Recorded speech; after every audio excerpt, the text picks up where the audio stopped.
du webinaire. Donc, j'ai commencé mes études en Tunisie. J'ai fait une prépa en ingénierie. Ensuite, j'ai transféré à New York. Là, je fais mon bachelor en informatique. J'ai aussi travaillé avec une startup qui s'appelle Fiteo. J'enseigne aux petits-enfants le coding. Je travaille aussi dans un labo. Ce que je vais faire dans le futur, c'est que je vais avoir un petit stage avec Collins Aerospace.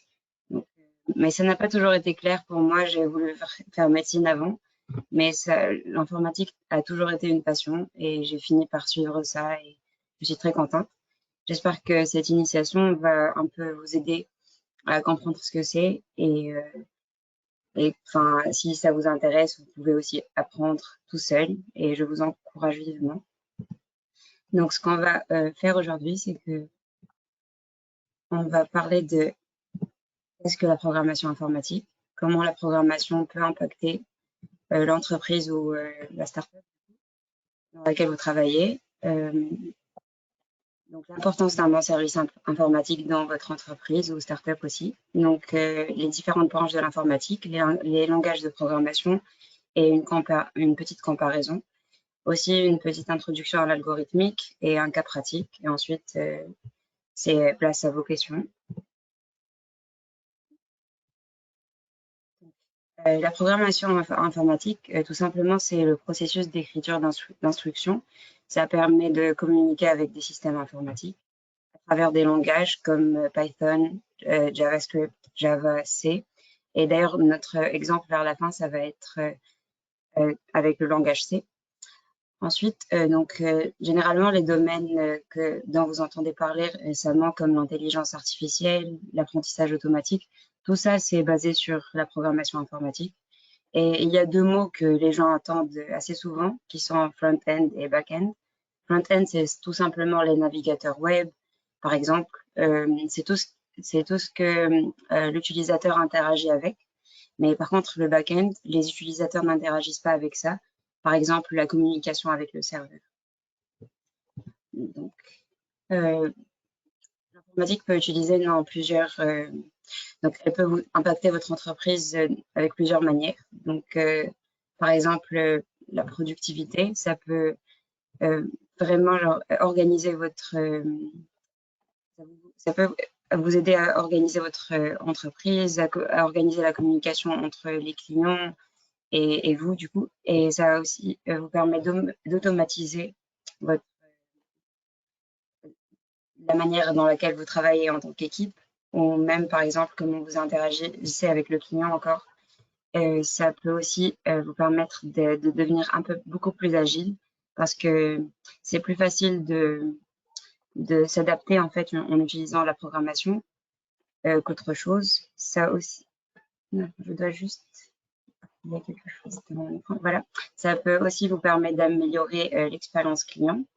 Donc c'est beaucoup plus facile de communiquer aujourd'hui grâce à Internet avec les clients et d'avoir un site web ou par exemple une application mobile.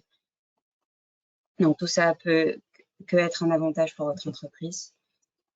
Et là, donc l'importance d'un bon service informatique, c'est par exemple, si vous avez un bon service informatique, ça peut vous aider à assurer le bon fonctionnement des logiciels indispensables. Donc ça vous permet de communiquer en externe et d'avoir une fluidité dans la communication en interne. Ça assure aussi la gestion des ressources humaines et surtout gérer les aspects financiers de l'entreprise.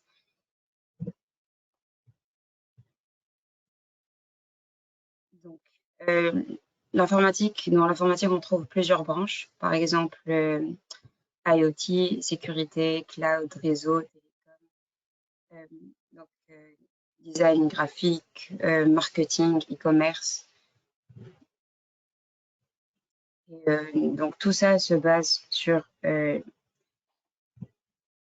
trucs beaucoup plus simples qui sont des langages de programmation. Donc par exemple là on va parler de Python, JavaScript, Java, PHP, C, Swift. Donc tout ça c'est des langages de programmation qui sont très vastes et très différents. Et pour choisir quel est le meilleur, il faut considérer plusieurs variables. Par exemple, vous devez vous tenez compte des connaissances et l'expérience de votre équipe. Si par exemple votre équipe est beaucoup plus spécialisée dans Java, il vaut mieux travailler sur ça. Mais ça dépend aussi de la tâche que vous voulez que votre équipe accomplisse. Donc, par exemple, vous devez aussi penser au long terme. Je vais aussi comparer les langages de programmation par la suite, comme ça vous pouvez comprendre. Et Nadia? oui, Ouais, juste, c'est très clair hein, jusqu'à maintenant, juste que des fois le son il coupe un petit peu et il y a une personne, enfin un net qui m'a dit que ça coupait un petit peu. T'as peut-être un casque ou des écouteurs que tu oui, peux oui, utiliser ou pas? Parce que oui. des fois ça coupe un peu, je sais pas si c'est par rapport au micro de l'ordinateur ou. Ouais, ça peut être le cas. D'accord, je vais essayer d'avoir un casque. Juste Ok, une seconde. on règle juste ça pour que le son soit optimal pour vous. Je sais pas si c'est quelque chose que vous avez de votre côté aussi.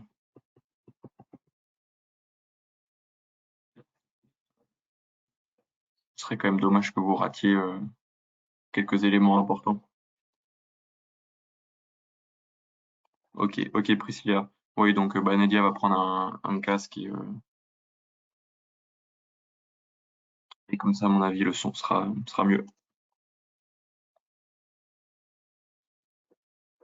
En tout cas, voilà, je peux peut-être reprendre un peu en attendant le. Oui, du coup, un peu plus dur à suivre, bien sûr. Ouais, ça marche. Bon, on va essayer d'arranger ça. Ou en attendant, voilà, bah, vous avez les différents langages de programmation ici. J'essaye de prendre le relais, hein, même si je suis pas expert. Mais voilà, chaque langage en fait est propre du coup pour différentes applications. Nadia, il me semble, va vous en parler après. Typiquement, un langage, je pensais plus Java, est fait en fait pour développer des applications. D'autres langages sont mieux pour communiquer en interne à votre structure. Donc voilà, un peu. Ouais. Voilà. Est-ce que là, vous m'entendez mieux? Alors, je pense que c'est pas mal. Jusqu'à maintenant, ça va.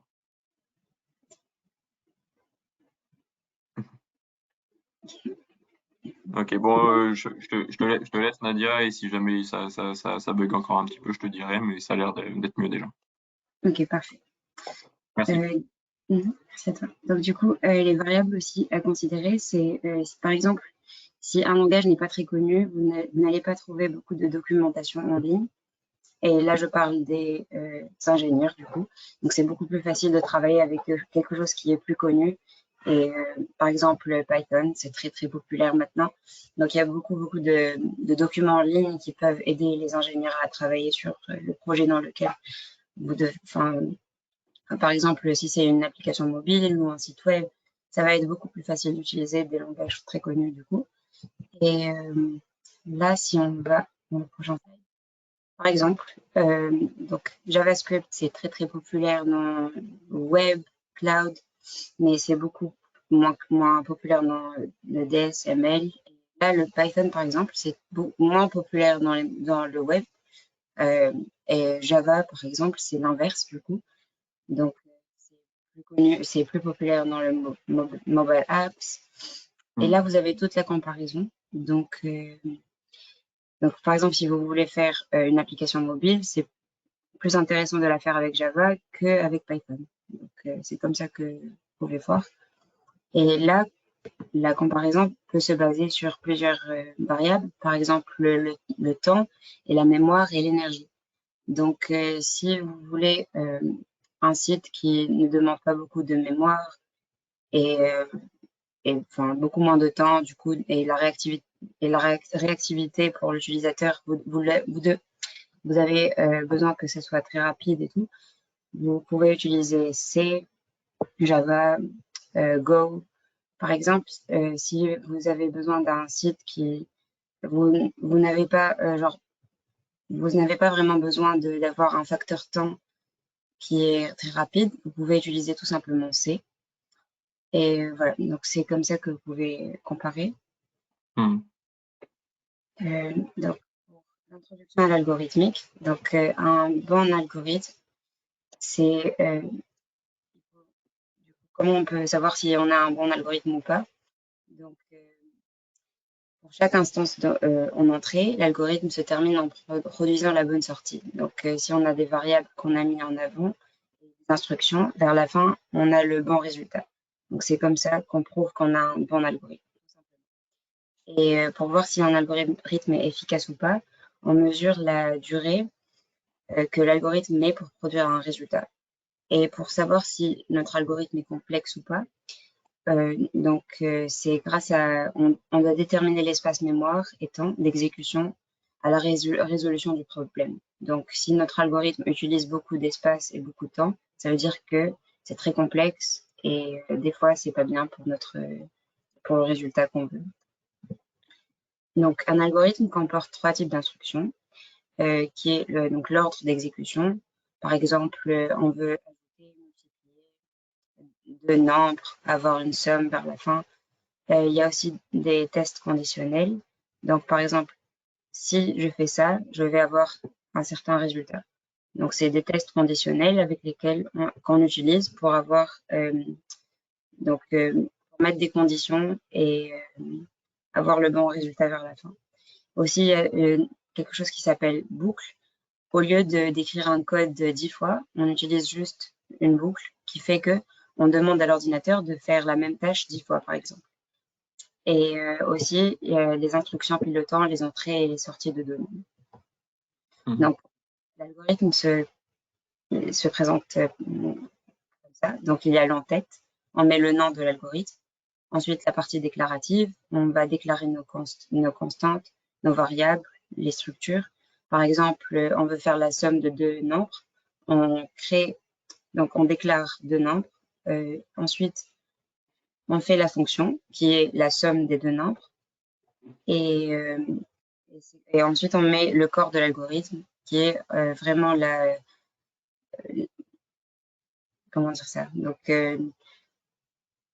l'équation mathématique, du coup, dans le corps de l'algorithme. En fait, c'est là qu'on va mettre x plus y, quoi, en gros, c'est ça? Exactement. Donc, ceci est un exemple. Là, on a le nom de l'algorithme qui est somme nombre. Ensuite, on déclare les variables qui sont i, s et val. Donc là, vous avez entier, mais généralement, c'est vraiment des entiers. Par exemple, is, ils vont prendre la valeur 3, val va prendre la valeur 5. Donc, ensuite, on met début. S prend 0, ce qui veut dire S va être 0 ici dans notre cas. Et ensuite, écrire, entrer un nombre entier. Donc, ce message, il va être diffusé pour l'utilisateur qui nous demande d'entrer un nombre entier. Ensuite, on va lire la valeur qui est introduite par l'utilisateur. Par exemple, si Nico il choisit 2, là, l'ordinateur, il va mettre ça dans la mémoire, dans la variable val.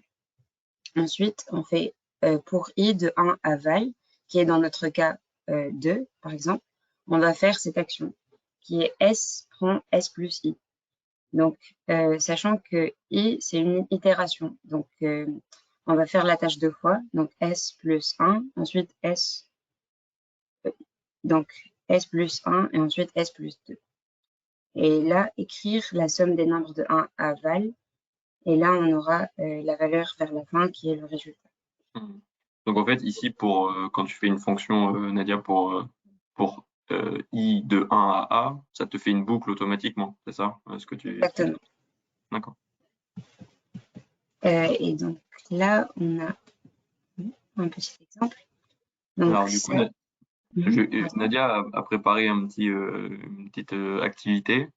Je vais vous partager le lien pour cette activité dans le chat. Et on vous invite du coup à aller sur le lien et travailler sur cette activité avec nous. Hop. Alors, est-ce que vous avez bien reçu le lien dans le chat? Ok, super.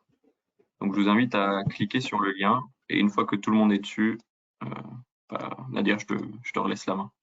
Parfait. Donc là, ça s'appelle a compiler.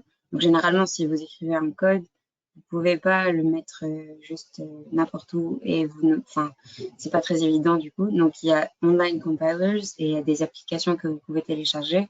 Je vais vous montrer un par la suite. Donc là, c'est très simple. Là, vous pouvez voir aussi comment c'est différent. Par exemple, là, on a C.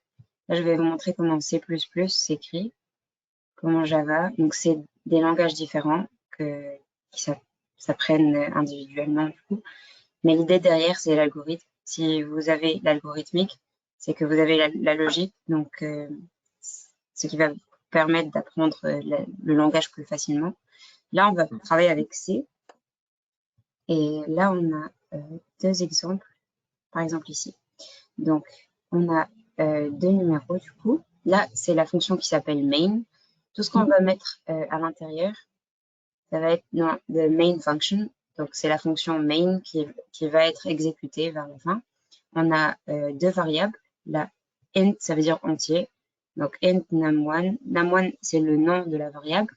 Et on a mis 99 dans ce numéro, du coup, la première variable. Et dans la deuxième, on a mis 1. Ensuite, on va envoyer un message à l'utilisateur qui dit the sum of, donc ce numéro, and ce numéro, et donc ça, c'est un peu la somme de le premier numéro et le deuxième numéro, c'est celle-là. Donc ce pourcent D, ça, c'est un peu comme, c'est comme si on réserve une place pour le numéro qu'on a mis ici. Donc là, on va avoir 99, et là, on va avoir 1, et là, on va voir le résultat. Donc, vu que c'est des variables, c'est pour ça qu'on a besoin de réserver une sorte de place pour eux ici. C'est pas juste des mots qu'on peut écrire dans le message. Donc là, on a cette première variable va être ici. Et cette deuxième, elle va être ici. Et là, du coup, la somme, elle va être dans le résultat qui est là. Et c'est là le output, donc c'est là le résultat qu'on veut. Si on va utiliser le lien que je vous ai envoyé, pas de variable. Je vous invite à le faire, hein. J'ai mis le lien dans le chat pour que vous puissiez travailler en même temps que Nadia. On peut tout simplement écrire votre nom et prénom.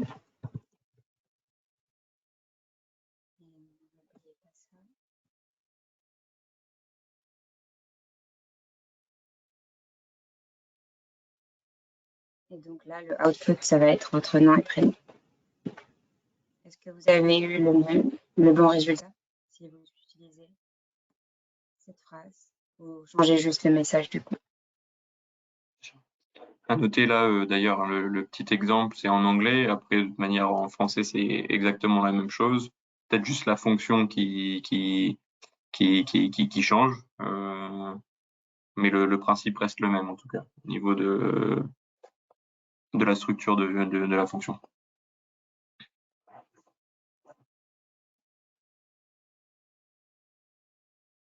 Alors, est-ce que vous avez réussi à avoir le bon output?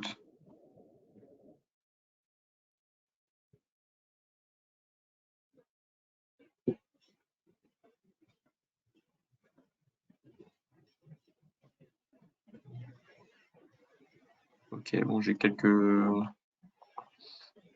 réponses positives, donc ça c'est une bonne chose. Parfait. Donc voilà, mais voilà, en tout cas donc c'est bon pour Maurice aussi. Ouais, en tout cas le principe reste le même. Donc voilà, Nadia vous a parlé un peu de la structure, ça c'est super important.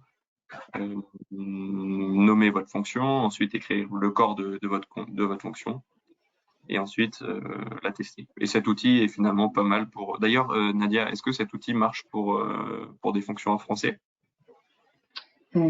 Dans le sens où on change les noms des fonctions en français. C'est ça, ouais. Donc ça c'est universel du coup, ça doit être main. C'est comme en fait c'est comme en gros apprendre un tout nouveau langage. Donc vous ne considérez pas ça comme de l'anglais, c'est un tout nouveau langage.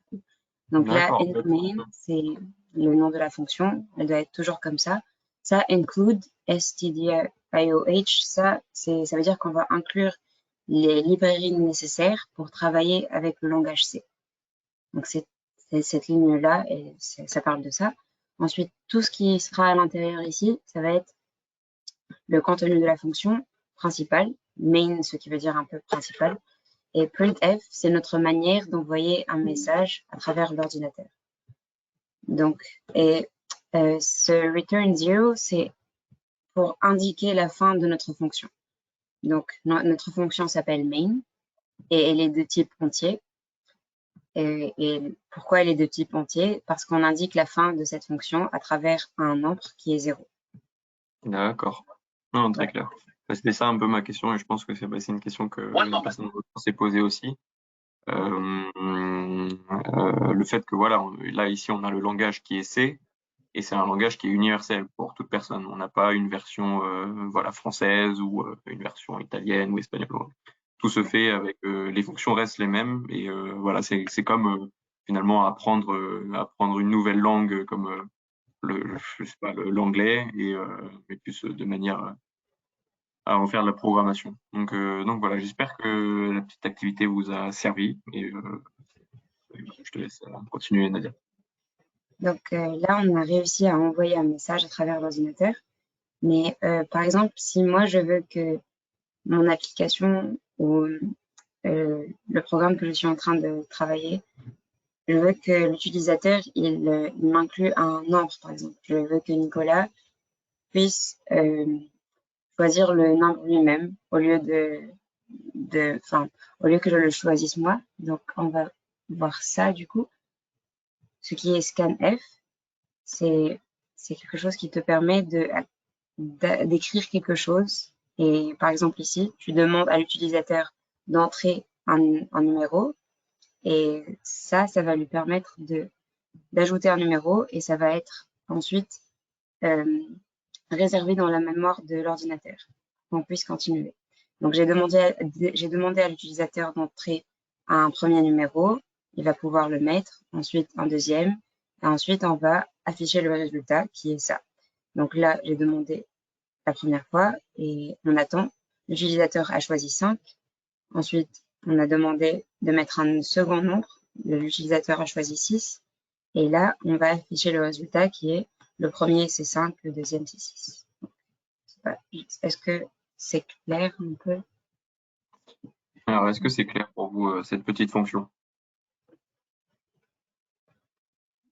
Donc, on a tout d'abord déclaré deux variables qui sont A et B. Ensuite, Donc toujours précédé de int, hein, c'est ça? c'est ça. Int parce que c'est des entiers. Si on voulait par exemple des caractères, ça va être différent. On aura char par exemple. Donc là, on a réservé deux variables, on les a appelées A et B. On n'a rien mis dedans, comme on a fait au départ. Je ne sais pas si vous vous rappelez, on a mis int A égale 3 par exemple. Mais dans ce cas-là, on veut permettre à l'utilisateur de choisir le nombre du coup.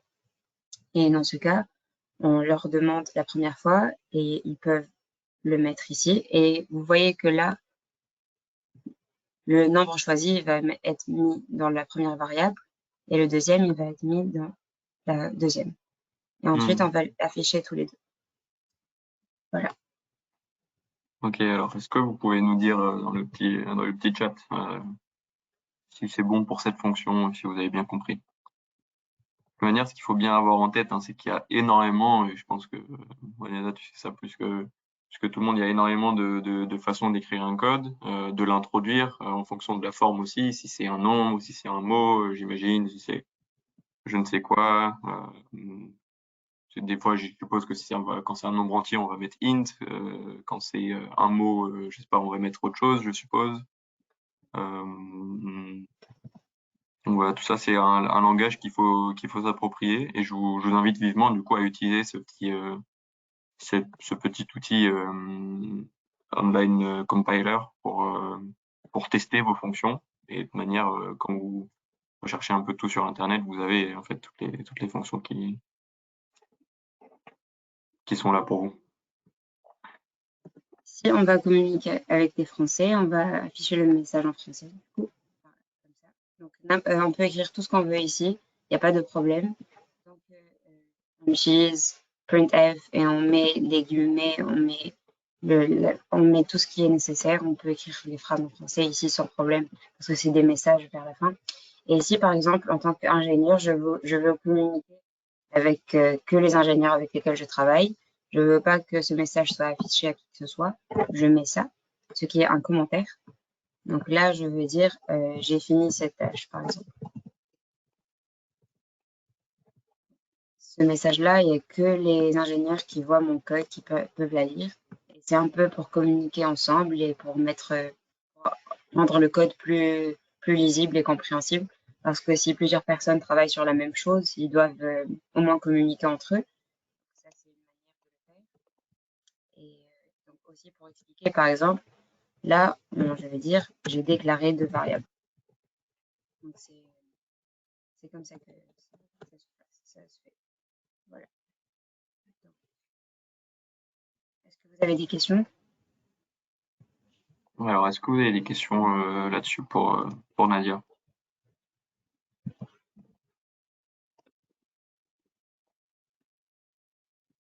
La présentation d'ailleurs sera disponible j'ai eu la question plusieurs fois, sera disponible à la fin de ce webinaire. Enfin, je la partagerai, comme ça vous pourrez avoir tous les liens stockés. J'ai une question, comment savoir quand le commentaire est fini? Alors je sais pas Bonne si Nadia, question. tu peux revenir sur. Ouais. Du coup, ici, si par exemple on fait ça, on met ces deux-là, on peut écrire le commentaire. Là, si on clique sur Enter, là, on va dans la deuxième ligne, et ben notre commentaire c'est fini. Vous voyez, c'est plus en vert, donc c'est bon. Sinon, si on veut écrire tout un paragraphe et on veut aller vers la deuxième ligne et continuer notre commentaire, on fait ça. Comme ça, on écrit et on part vers la fin. Vous voyez, là, tout est en vert même ce que je fais ici. Juste. D'accord, donc en fait c'est le double slash pour mettre le commentaire. Après si on clique sur entrée, le commentaire s'arrête automatiquement, mais si on fait slash étoile, ça Ensuite, regroupe tout le paragraphe pour le commentaire, c'est ça? c'est ça. Et donc, pour faire un paragraphe, il faut mettre ça en premier. Et quand on finit notre paragraphe, on ferme comme ça. Voilà. J'espère que ça répond à ta question, Maurice. Donc voilà, deux manières d'arrêter le commentaire, quoi. Super, c'est bon, on a répondu à sa question. Et n'hésitez pas si vous avez d'autres questions, hein. Donc, là, si vous voulez travailler, là, on a travaillé avec un compiler en ligne, mais il y a un compiler que vous pouvez télécharger et vous pouvez aller sur YouTube, essayer d'apprendre le langage C, par exemple Java, Python. Ce que je recommande, c'est plus Java ou Python parce que c'est plus up-to-date et c'est beaucoup plus utilisé aujourd'hui. Mhm. Donc, vous pouvez télécharger Studio Visual Code et sur ça, vous pouvez mettre tout votre code et avoir les résultats. Et voilà. Alors, c'est un peu pareil que l'outil que tu nous as montré juste avant, c'est ça? Oui, mais c'est beaucoup Ouais. plus avancé, il y a plus de librairies, il y a plus de facilité pour mettre un code. D'accord, très bien. Et donc, si vous voulez me contacter, donc, il y a mon LinkedIn. Et vous cliquez juste ici, vous pouvez le trouver. Il y a mon email et mon numéro. N'hésitez pas à me poser vos questions. Je serai plus que ravie de répondre à toutes vos questions. Mhm. Voilà. Nadia, on a un tout petit peu de mal à t'entendre. Je sais pas si ça peut encore le micro, Ah, mais c'était juste la dernière phrase là. Mais en tout cas, voilà, n'hésitez pas à contacter Nadia sur bah, le numéro ou sur son adresse mail ou sur son LinkedIn. Euh, et mais merci à toi, Nadia. Il y a vraiment plein de choses à dire. C'était une très belle présentation de ta part. Voilà. Est-ce que vous, à côté audience, vous avez des questions un peu par rapport à tout ça, des questions par rapport à votre entreprise en particulier?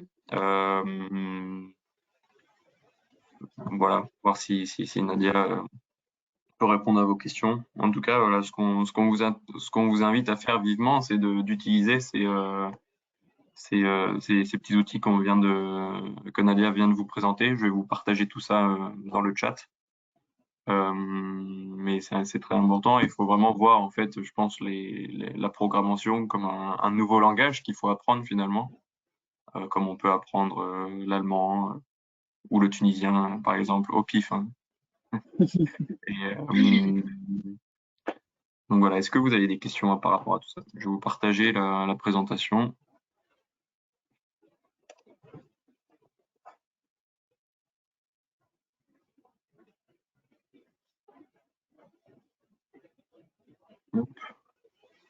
Alors, pas de questions pour le moment. Je vous ai partagé la présentation de Nadia dans le chat. Est-ce que vous l'avez bien reçue?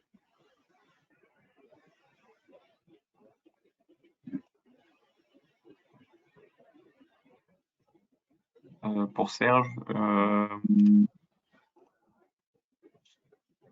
ok, ouais, vous avez bien reçu la présentation, super. Une question de Maurice, est-ce qu'il existe un site pour programmer en LUA? Je sais pas si tu connais ce langage, Nadia. Non. Alors c'est ça, Maurice, c'est en LUA ou en IUA peut-être, je sais pas. Est-ce qu'il peut m'expliquer un peu plus? Ouais, ouais, Maurice, si tu peux nous expliquer un peu plus sur pour quel domaine d'action le langage sert. Ouais, merci Serge, à bientôt.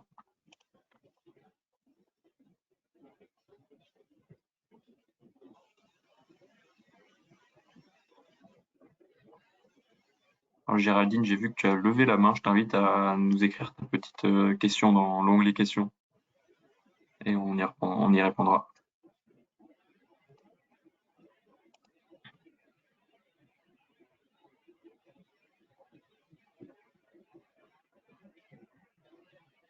Alors, vous ne pouvez pas copier les liens. De toute manière, les deux liens, si vous n'arrivez pas à copier les liens, j'ai mis les deux liens. Alors, j'ai mis le lien de compiler dans le chat. Et pour le deuxième outil, c'était Studio Visual Code. Ça, si vous tapez ça dans votre barre de recherche, vous devrez accéder au site assez facilement. Donc pour la question, du coup, LUA, il y a donc LUAC, which is Lua Compiler, donc c'est un peu ça. Et c'est du coup l'application enfin, que vous pouvez télécharger pour travailler sur ce langage de programmation. D'accord. Tu dis, du coup, il y a c'est cette application-là qu'il faut télécharger pour. Ce compiler qui s'appelle LUAC. Ok, donc tu as un compiler, Maurice, qui s'appelle LUAC que tu peux télécharger, travailler et programmer cette application directement. Je suppose qu'il y a une application mobile, mais aussi sur un site, comme on vient de voir Ça ensemble. doit être, ouais, ça doit être sur l'ordinateur. D'accord, ok. Donc sur l'ordinateur. J'ai oublié ce que j'ai dit. Donc je te mets le donc LUAC, c'est ça? Mhm. Je te mets ça dans le chat, Maurice. Et il y a aussi des compilers en ligne, comme on a par exemple le lien que je vous ai envoyé aujourd'hui. Il y a un qui est spécifique à LUA. D'accord, super. C'est Alors, est-ce qu'on pour a les jeux vidéo, je pense. Pardon? C'est pour les jeux vidéo, je pense. Là, je suis en train de voir. Maurice, est-ce que c'est pour les jeux vidéo? Tu peux aussi nous détailler ton projet, Maurice, hein, peut-être que Nadia pourra t'aider aussi, et n'hésite pas à la contacter en tout cas pour ça. Et ce que je vous invite vivement à faire aussi, hein, Nadia vous a mis toutes ses coordonnées pour des questions ponctuelles comme pour des questions un peu plus longues. Je suis sûr elle sera très contente de vous aider, donc n'hésitez vraiment pas à la contacter. Parce que bon, c'est quand même difficile de voir tous les langages de programmation pendant une heure de webinaire, ça, de toute manière on le sait. Je vois l'idée de vous faire un peu une introduction au sujet et une introduction Nadia, notre experte sur ce sujet. Donc Maurice qui travaille pour un logiciel pour faire des rendus 3D. Ah oui, d'accord. Excellent.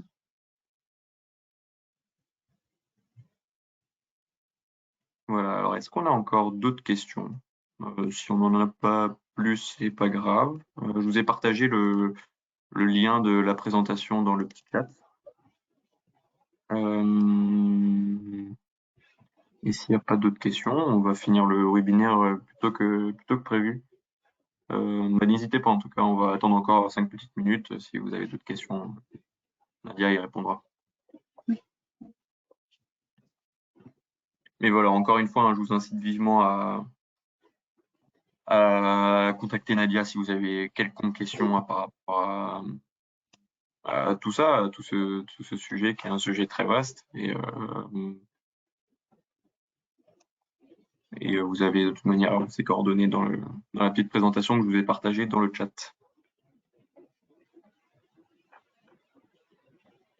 Merci beaucoup en tout cas Nadia pour cette belle présentation. Merci, ça m'a fait énormément plaisir et j'attends vos questions. Je vous ai donné mes coordonnées, n'hésitez surtout pas, comme Nico a dit. Donc, ouais. Voilà, bon, je pense qu'on n'a pas plus de questions. Okay. En tout cas, merci beaucoup Nadia, c'était vraiment très chouette comme présentation. N'hésitez pas à voilà, poser toutes vos questions post-webinaire, que ce soit à Nadia, que ce soit sur l'adresse de l'accélérateur du numérique. Comme d'habitude, vous savez comment faire. Pour ma part, je vous donne rendez-vous la semaine prochaine. On a un nouveau webinaire sur la publicité que vous pouvez faire sur les réseaux sociaux de votre entreprise. Je pense que ça peut être un webinaire très intéressant pour vous, surtout que le sujet des réseaux sociaux intéresse souvent les entrepreneurs comme vous. On a une dernière question de Maurice. Que pensez-vous de Notepad++? Ouais, donc Notepad++, c'est très intéressant aussi. Enfin, est-ce qu'il peut aussi me contacter via email? Je peux aussi lui envoyer des références et un peu, ouais. Maurice, pour toute question additionnelle, je t'invite vivement à contacter Nadia sur le mail qui a été partagé dans la présentation. Parce que j'ai beaucoup de documentation sur ça, donc si on a besoin. Voilà, donc parfait. Ok, super. Écoutez, je vous remercie à tous. Je remercie particulièrement à toi, Nadia, pour cette belle présentation. Je vous donne rendez-vous la semaine prochaine pour un nouveau webinaire. Et je vous invite aussi à répondre aux petits sondages qu'on a quand le webinaire se ferme. Voilà, si vous avez apprécié ce webinaire, pour que nous ensuite on puisse aussi évaluer nos conférences. Et voilà, ça nous aide pas mal. En tout cas, merci beaucoup. Je vous souhaite une très belle journée, une belle après-midi, une très belle semaine et à la semaine prochaine. Nadia, on reste en contact cet après-midi. Comme ça, je te ferai un petit retour. Super. Au revoir. Au revoir.